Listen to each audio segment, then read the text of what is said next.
அனன்யாவை தூக்கி கொண்டு சென்றவன், மாடு மாதிரி கணக்குறாளே, பொண்ணுங்க ஒல்லியா இருக்காங்கன்னு ஏமாந்துடக்கூடாது என்றபடி அவளது அறைக்குள் சென்ற சித்தார்த் அவளை கட்டிலில் படுக்க வைத்த நேரம் தடுமாறி அவள் மீது சரிந்தவனின் உதடுகள் ஒரு அழுத்தமான முத்தத்தை பதித்தது. சித்தார்த் தன்னை முத்தமிட்டதில் அதிர்ந்து போன அனன்யா, மிஸ்டர், என்ன பண்றீங்க? இப்படியா மேல வந்து விழுவீங்க? உங்களை தாங்குற அளவுக்கெல்லாம் எனக்கு சக்தி இல்ல என்று சினங்களுடன் சொல்ல, அதிர்ச்சியான சித்தார்த் அதை வெளிக்காட்டிக் கொள்ளாமல், ஓ, நான் தூக்கும் போது மேடம் முழிச்சிட்டு தானே இருந்தீங்க, இத முதல்லயே சொல்லியிருந்தா நான் தூக்கிட்டு வந்திருக்க மாட்டேன்ல என்று அவளை சீண்டும் விதமாக சொன்னான் சித்தார்த். அதை கேட்டு கோபமான அனன்யா, உங்களை யாரு என்ன தூக்க சொன்னது என்று பதிலுக்கு பதில் அவனுடன் வாதிட்டாள்.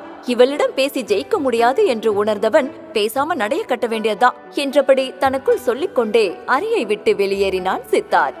அவன் வெளியேறிய சில நொடிகளில் மீண்டும் தூங்கலாம் என்று அனன்யா கண்களை மூட, வெளியே ஏதோ பாத்திரம் உருட்டும் சத்தம் கேட்டு கண்களை திறந்தவள் அறையை விட்டு வெளியே வந்து பார்க்க, சித்தார்த் கிச்சனில் ஏதோ தேடிக்கொண்டிருந்தான். அதை கண்டு குழப்பமானவள், என்ன வேணும் சொல்லுங்க, நான் எடுத்து தரட்டுமா என்று கேட்க, பசிக்குது, அதான் இன்ஸ்டன்ட் நூடுல்ஸ் எங்க இருக்குன்னு தேடிட்டு இருக்க என்கிறான் சித்தார்த்.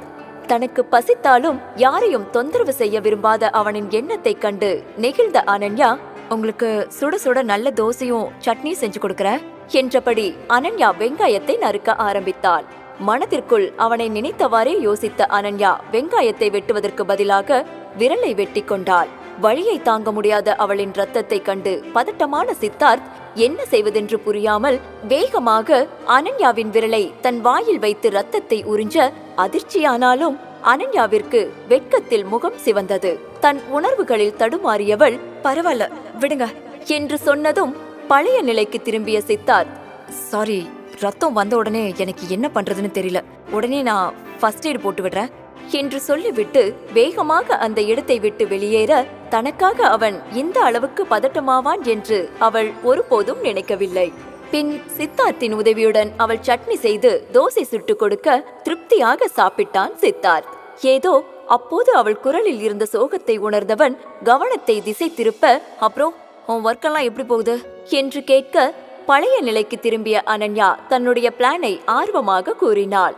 அவள் தன் வேலையில் எவ்வளவு ஆர்வமாக இருக்கிறாள் என்று உணர்ந்த சித்தார்த், உன் பிளான் நல்லாதான் இருக்கு.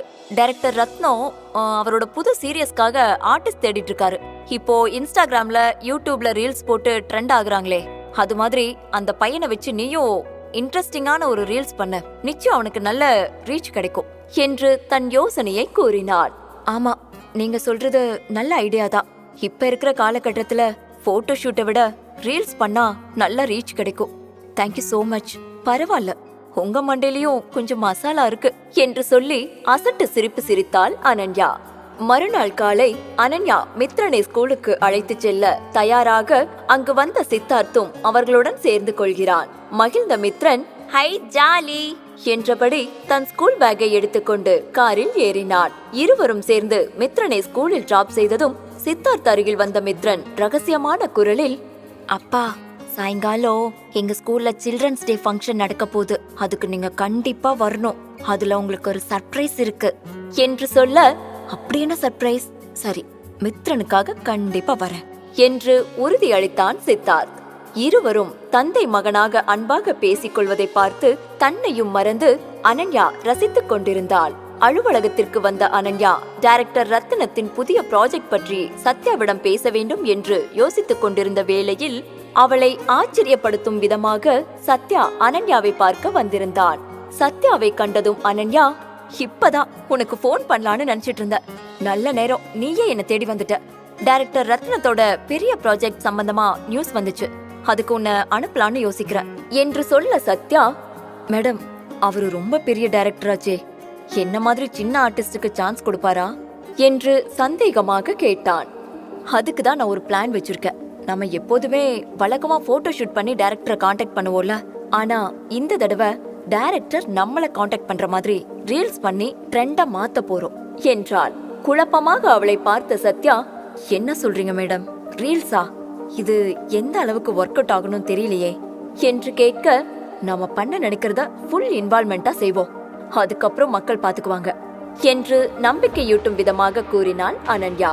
என்னோட கான்செப்ட் என்னன்னா, பஸ் ஸ்டாப்ல இருக்கிற ஏதாவது ஒரு பொண்ணு கிட்ட போய் நீ ப்ரப்போஸ் பண்ணணும். அப்போ அந்த பொண்ணு ரியாக்ஷன் என்னன்னு லைவா கேட்ச் பண்றோம். என்க சத்யா, நீங்க என்ன சொல்றீங்களோ அதை அப்படியே கண்ணை மூடிட்டு பண்றேன் மேடம் என்று சொல்ல மறைவான ஒரு இடத்தில் அனன்யா கேமராவை வைத்து காத்திருந்தாள். அதே நேரம் சித்தார்த் தன் அலுவலகத்தில் பரபரப்பாக வேலை செய்து கொண்டிருக்க அங்கு வந்த அவனுடைய பிஏ தயக்கத்துடன், சார் உங்க பேர்ல ஒரு கொரியர் வந்திருக்கு என்று கொடுக்க குழப்பமானவன், எனக்கு யார் கொரியர் பண்ணிருக்க போறாங்க என்று யோசித்தபடியே எந்த விவரமும் இல்லாமல் மொட்டை கடுதாசி போல வந்திருக்கும் கொரியரை பிரித்தார். கடிதத்தை பிரித்து படித்த நொடி அவனுடைய முகமெல்லாம் வியர்க்க ஆரம்பித்தது. சில நொடிகள் அவனுடைய இதயம் படபடப்பாக துடித்தது. அந்த கடிதத்தில் 6 வருஷத்துக்கு முன்னாடி உன்னோட இருந்த பொண்ணு இப்போ எங்க எப்படி இருக்கான்னு தெரிஞ்சுக்க வேணாமா என்ற வார்த்தைகள் மட்டுமே இருந்தன. அந்த கடிதத்தை பார்த்ததும் சித்தார்த்திற்கு 6 வருடங்களுக்கு முன்னால் நடந்த ஒவ்வொன்றாக நினைவுக்கு வர தன் பதட்டத்தை கட்டுப்படுத்த முடியாமல் ரிசப்ஷனை அடைந்தவன், என் பேர்ல வந்த கொரியர் எப்ப வந்துச்சு, யார் கொடுத்தாங்கன்னு தெரியுமா என்று கேட்க, 15 மினிட்ஸ் முன்னாடி தான் சார் வந்துச்சு என ரிசப்ஷனிஸ்ட் சொல்ல, சித்தார்த் தன் பிஏவிடம், உடனே சிசிடிவில செக் பண்ணி இந்த லெட்டரை கொண்டு வந்த ஆள் யாரு, எங்க இருக்கா, அவனை அனுப்பிச்சது யாருன்னு ஃபுல் டீடைல்ஸும் உடனே வேணும் என்றார். பல வருடங்களாக புதைந்து கிடந்த உண்மையை 6 வருடங்கள் கழித்து தோண்டி எடுத்தது யார்? மேலும் தெரிந்து கொள்ள இப்போதே பாக்கெட் எஃப்எம்மில் ரகசிய சிநேகிதனை தமிழ் கதையை கிளிக் செய்து அடுத்த எபிசோடை கேளுங்கள்.